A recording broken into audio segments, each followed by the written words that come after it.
Hello बच्चों, आज हम लाए क्लास 12th के लिए व्याकरण का पैटर्न। बेटा व्याकरण का पैटर्न आप लोगों का बहुत सरल है ये, और कहा जाए काफी बड़ा है मगर सरल है।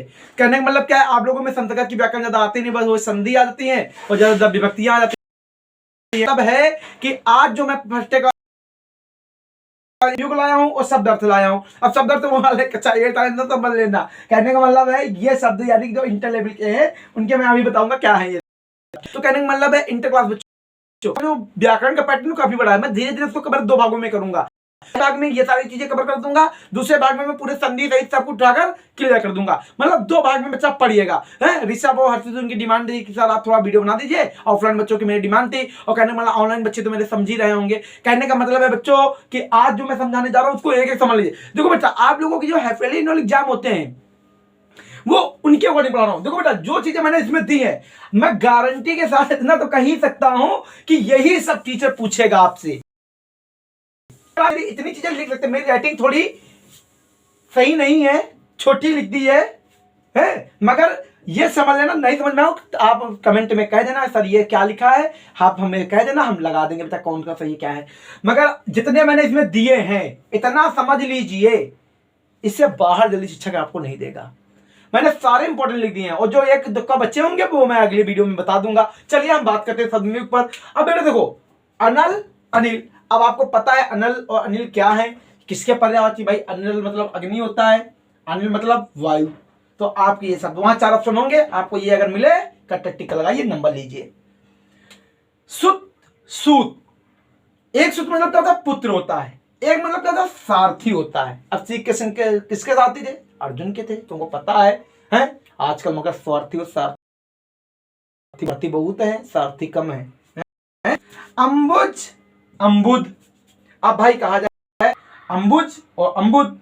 अंबुज मतलब क्या लग जाए वो कमल हो जाता है, जिसमें दा लग जाए वो बादल हो जाता है। इतना अंतर रख लीजिए, ठीक है। अंबुज के अंबुद मतलब बादल। नियत और नियति, अब कहते हैं तुम्हारी नियत कैसी है, मतलब निश्चित होना, निश्चित। नियति कहते सब नियति का खेल है, क्या किया जाए, सब नियति का खेल है। मतलब भाग्य, एक का निश्चित होता है एक का भाग्य होता है। मतलब यहां शब्द में जो जगंतर नहीं है, पढ़ने में एक जैसे लगते हैं मगर भाव अर्थ दोनों अलग अलग हैं बच्चों। यही तो शब्द की कला है कि देखने में जो एक जैसे प्रतीत होते हैं मगर उसका अर्थ अलग अलग होता हो। चलिए, जलज जलद, देखो कमल इसका भी है, बादल इसका भी है। और भी मैं नीचे क्या पढ़ा कर आया हूं, अंबुज अंबुद। मैंने कहा जिसमें दा लगे वो बादल के हो जाते हैं, जिसमें जा लगे वो कमल के हो जाते हैं। बस इतना फोकस रख लीजिए। मतलब लास्ट में इन मेन में सकल शकल, सकल शकल, एक शकल मतलब आदमी होता है, एक शकल मतलब कठोर होता है। तो कहने मतलब क्या है, शकल मतलब कठोर नहीं आदमी, एक होता है शकल कठोर, ठीक है। ये आदमी आपका हो गया, एक का इसका कठोर हो गया। लिखते चलिए, बहुत इंपॉर्टेंट है। ग्रह ग्रह, ग्रह ग्रह। अब ग्रह में तो अंतर पता क्या होता है, घर आपका। देखो ये सब पेपर में आएंगे, ना है आप उठा लीजिए आंसर देख लीजिए, अगर ना आए तो ना पढ़िएगा आप लोग, मैं ये कह सकता हूं। यही सब तो पूछा जाएगा यार, आप लोगों से टेंशन क्यों लेते हो हैं। कहने का मतलब मैं हर साल यही बच्चों को पढ़ाता हूं, लगभग वही टीचर पूछ देता है यार बंधा व्याकरण का पैटर्न है तुम लोगों का, संज्ञा सर्वनाम तो पूछी नहीं जाती है, वो पूछा जाता है यहाँ बंधा सिलेबस नहीं है, कोई भी सेंटेंस बनाकर दिया था। ये तो बंधा हुआ सिलेबस है तुम लोगों का, खटाखट पर रटना है, खटाखट खटाखट खटाखट। अभिराम अभिराम, अभिराम मतलब सुंदर, अविराम मतलब लगातार बिना विराम करते रहो। विराम चिन्ह पढ़ते हो ना आप लोग,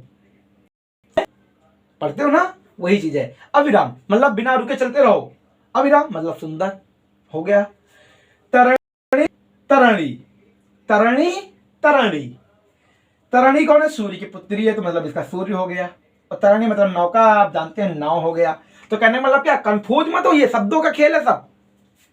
कपिस कपीस, कपिस कपीस, एक कपिस मतलब होता है मेला, कपीस मतलब होता है सुग्रीव, सुग्रीव जी का कपीसी तो थे एक तरीके से। नीर नीड़, अब भाई जानते हो नीड़ का निर्माण हरिवंश राय बच्चन आ गए होंगे, याद आप लोगों को चार साल होगा। नीर मतलब तो जल ही होता है, नीर मतलब जल होता है। और नीड़ मतलब क्या होता है? घोंसला। भाई चिड़िया का घोंसला कहा जाए एक तरीके से, है समझते हो? प्रसाद। अब भाई एक का कृपा होता है, एक का क्या होता है? महल होता है। कुल, कुल, कुल, कुल। एक कुल मतलब क्या होता है? वंश होता है। कुल नदी का किनारा, किनारा होता है ना बच्चा, ये किनारा। कृपण, कृपाण, कृपण, कृपाण। ये भैया कंजूस है, ये कटार है, कटार। ठीक है। भवन, भुवन है। भवन मतलब घर होता है, भुवन मतलब संसार। कॉमन सी बात है, भवन मतलब घर हो गया, भुवन हो गया, है। तो कहने का मतलब ये तुम्हारे क्या थे? शब्द। बच्चा बहुत इंपॉर्टेंट है, वेरी वेरी इंपॉर्टेंट है। आप इनको पढ़िए, समझ में ना आए तो मुझसे कहानी पूछिए कि सर समझ में कम आ रहा है तो मुझे बताना, हम बता देंगे। वैसे समझ में सब कुछ आ रहा है, थोड़ी राइटिंग का ही खेल है बस, बाकी सब सही है। अब शब्दों पे बात कर लेते हैं। शब्द, अर्थ। अब आया है आपके पास ये अर्थ, कहेंगे अर्थ के दो अर्थ लिखिए। अब अर्थ के भी दो अर्थ लिखिए, एक का धन हो गया, एक का आकाश हो गया। अब कहोगे अर्थ, अरे भाई अर्थशास्त्र पढ़ो तो धन का विज्ञान कहा जाता है उससे, तो बस बेटा इसके ऐसे अर्थ होते हैं जो आप सोचे भी नहीं होंगे, अरे ऐसा भी इसका अर्थ होता है। अर्क, अर्क का मतलब काढ़ा भी होता है, ये ढा से ढक्कन है समझ लेना। सूर्य भी होता है। अब कहोगे नहीं नहीं सूर्य कैसे हो गया भाई? ऐसा ही होता है, समझते चलो बस खेल को। ये सब याद करने होंगे, इनको याद करे बिना कुछ नहीं लिख सकते, कुछ भी नहीं। भाई याद करोगे तभी तो समझ पाओगे किसी चीज को। अंक, एक तो संख्या होता है, एक का भाग। अब लोग कहोगे अरे अंक तो एक ही होता है भाई, संख्या को सिर्फ अंक कहते हैं? नहीं, भाग कई होते हैं, मगर मैंने सरल सरल तुमको बता दिया है कौन कौन से होते हैं। अब अच्छ, अच्छ मतलब ज्ञान भी होता है, रथ भी होता है। अब इतना तो श्री कृष्ण ज्ञान रथ भी साथ में था, ज्ञान भी उनके साथ था। भाई थोड़ा लॉजिक लगा के काम बना लो। अक्षर, अब ध्वनि, वर्ड। अब समझ लो अक्षर का तो मतलब होता है कि भाई ध्वनि वर्ड ये तो चलते हैं साथ में। अली, अली, आज सूरदास के जब पद पढ़ोगे अली शब्द आता है काफी बार, तो अली साखी को और भ्रमण को कहा जाता है। ठीक है। कपि, कपि का मतलब बंदर हो ही गया आपका, एक सूर्य हो जाता है। जब नितिन कपि में आया था तो उन्होंने क्या लिख दिया था? शायद सुग्रीव लिख दिया था। ठीक है। द्विज, ये जा है। ठीक है बच्चा। पक्षी, दांत। अब दांत मत दिखाओ, दांत पढ़ो, ये ठीक है, ये कॉमन का लेना। नदी, अब भाई नदी का मतलब होता है पर्वत, एक तरीके भाई पर्वतों से नदी निकलती है पर्वत कहते हैं। 14 अक्षरों का एक छंद, 14 अक्षरों का एक छंद, ये अर्थ है बेटा, आप समझ सकते हैं? 14 अक्षरों का छंद, तुम समझो ये कहां गया अर्थ आ रहा नदी का? कवि का ऋषि भी होता है। बताओ कवि का ऋषि भी है, सूर्य भी।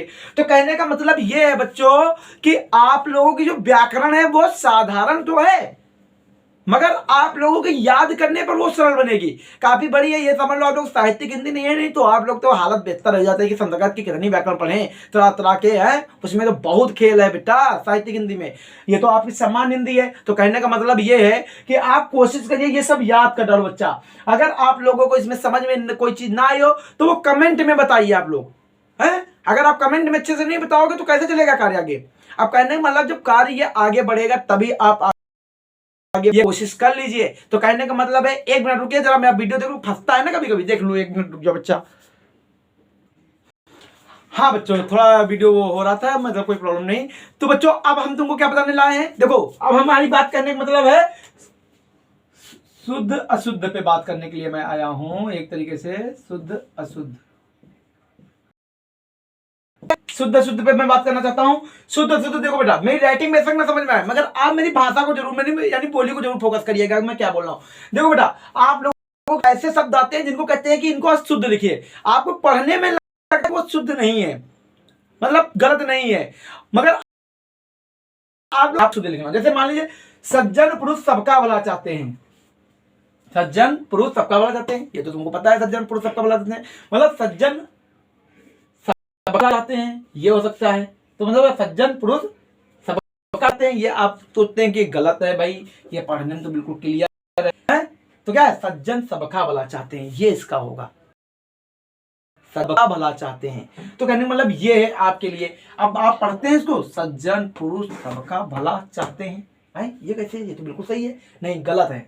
आप जब पढ़ेंगे सज्जन पुरुष सबका चाहते हैं तो कहेंगे नहीं ये कुछ तो गड़बड़ है, सज्जन पुरुष सबका भला चाहते हैं। तो कहने का मतलब ये है कि आपके पास ये अशुद्ध लाइन मैंने दी है, हैं? अब आप क्या इसका सोच रहे होंगे, सज्जन सबका भला चाहते हैं, मतलब ये हटाओ, इतना लगाओ कि सज्जन सबका भला चाहते हैं। ठीक है, आज रविवार का दिन है, सही है क्या? बताइए भैया, देव भैया सब बताइए, आज रविवार का दिन है, क्या सही है ये? नहीं, इस सबका नहीं सर, सही तो नहीं हो सकता है, मगर हम सही बता भी नहीं पा रहे हैं, तो हमने कहा मैं ही बता दूं। आज रविवार है, ये सब हटाओ, आज रविवार है, आज रविवार है। हमारी, अब भाई कहते हैं हाँ यार बात तो सही है, हमारी शिक्षिका विद्वान है, मगर आपको पता होना चाहिए पुरुष और स्त्रीलिंग भैया आपको आना चाहिए। तो ये स्त्रीलिंग में क्या हो जाएगा, हमारी शिक्षिका विदुषी है, हैं? समझ में आ रहा है? सज्जन सब यहाँ पुरुष था, हटा दो भाई। आज रविवार है, और इसमें क्या मैंने लिखा था, आज रविवार का दिन है, तो कहने मतलब आज रविवार है, ये सही है। डाल में चिड़िया बैठी है, अब डाल में चिड़िया कहां बैठ जाएगी, डाल पर कहो, है?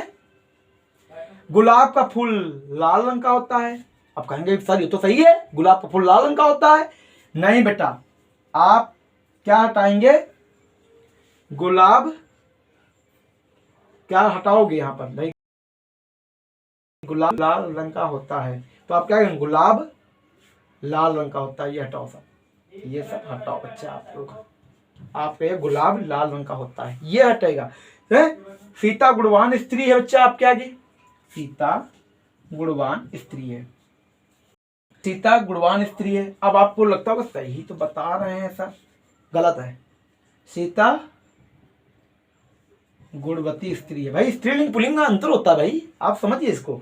महादेवी वर्मा विद्वान कावित्री है, नहीं आप विदुषी होगा, आप विदुषी लिखिए यहाँ पर,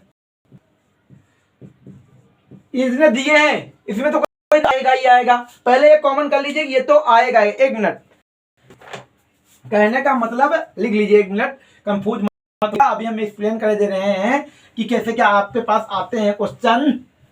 देखो बेटा, अगर आप अभी पूरी व्याकरण नहीं पढ़ाई है, ये समझ लेना, व्याकरण भी अधूरी पढ़ाई है मैंने, व्याकरण में दूसरे भाग में पूरी पढ़ाऊंगा, मैं पहले कह चुका हूं, इस बात को कॉमन कर लीजिए। आज मैंने अधूरे पढ़ा दिए हैं, शब्द अर्थ पढ़ा दिए, शब्दयुग पढ़ा दिए हैं, इन पे कॉमन करिए, आप लोग ज्यादा से ज्यादा शेयर करिए, कमेंट करिए। देखो बच्चा, अगर आप चाहता भाई हिमालय पर्वत सबसे ऊंचा पर्वत, अब आपको बोलने में मेरे क्या गलत लग रहा है, हिमालय पर्वत सबसे ऊंचा पर्वत है, अब आप कहोगे नहीं सर सरल तो कुछ कठिन तो नहीं है, मगर इसमें सर गलत क्या है बेटा, पर्वत आया, पर्वत एक बार, हिमालय पर्वत सबसे ऊंचा है, बस ये लिखना है आपको, हिमालय पर्वत सबसे ऊंचा पर्वत है, ये गलत है, सेंटेंस ही गलत है। जैसे मैंने कहा था सज्जन सबका भला चाहते हैं, सज्जन सबका भला चाहते हैं बच्चा, है? सज्जन पुरुष तो कुछ ही होते हैं ना, सज्जन सबका भला चाहते हैं, आप सज्जन बहुत सारे हो जाएंगे, बात है बेटा। बहुत कॉमन चीज वो लोग देते हैं, जिससे एक फूल की माला लाओ, तुम तो कहोगे सर इसमें कुछ गलती नहीं, अरे एक फूल की कहीं माला होती है, कई फूलों की होती है। यही तरीके तुमसे अनेकों प्रश्न आते हैं, भाषण सुनने अनेकों लोग आए, लो भाषण सुनने अनेकों लोग आए, आप कहोगे हाँ बात तो सही है बेटा, भाषण सुनने अनेक लोग आए, अनेकों नहीं अनेक लोग आए। शुद्ध अशुद्ध बहुत कंफ्यूज करते हैं कि यही होगा, इसका गलत तो नहीं होगा इसका। ऐसे ही क्वेश्चन बेटा आपके पास आएंगे जो मैंने बताया है, हैं? अगर आप ऐसे नहीं पढ़ेंगे तो आपकी नैया तो डूब जाएगी, है? आप कहने मतलब है कि रामायण की मैंने टीका पढ़ी, अरे भाई नहीं पढ़ी, ऐसे करना होगा आपको। जब तक आप सही नहीं पढ़ेंगे तब तक आप कुछ सुधार भी नहीं पाएंगे। तो आप लोग पढ़िए, मेहनत करिए, मेरा कहने का मतलब है, मेरा कोटेशन है, लास्ट में मैं कोटेशन देने लगा हूं बच्चों को, आप लोग मेरी कोटेशन। ऊर्जा का मतलब क्या है, इस संसार में कुछ भी छोटा या बड़ा नहीं होता है, सब हमारी सोच से छोटा वो बड़ा बन जाता है। जब तक अपने विचार नहीं बदलोगे तब तक आप अपनी खुद को नहीं बदल पाओगे, और जिस दिन आपकी विचारधारा बदल गई उस दिन आप खुद को बदल लोगे, और जब खुद को बदल लोगे तो ऑटोमेटिक दुनिया को जीत लोगे। कहते नहीं, दुनिया पर वही विजय पाया है जिसने मन पर विजय पाई है, और आज के लोग ऐसे भी मन पे विजय कहां पा रहे हैं। कहने का मतलब मन पर विजय सबसे पहले पाओगे बाद आप सब पर विजय पा जाओगे। ठीक है, बाय बाय, टाटा, जय हिंद। अगर मेरी क्लास बहुत अच्छे से समझ में आई हो तो आप कमेंट शेयर लाइक बहुत करिए, और जो समस्या हो मेरी वर्तनी में थोड़ी समस्या हो सकती हो कि ना समझ में आई हो, अगर नहीं समझ में कमेंट में लिखिएगा। ठीक है, बाय बाय, टाटा।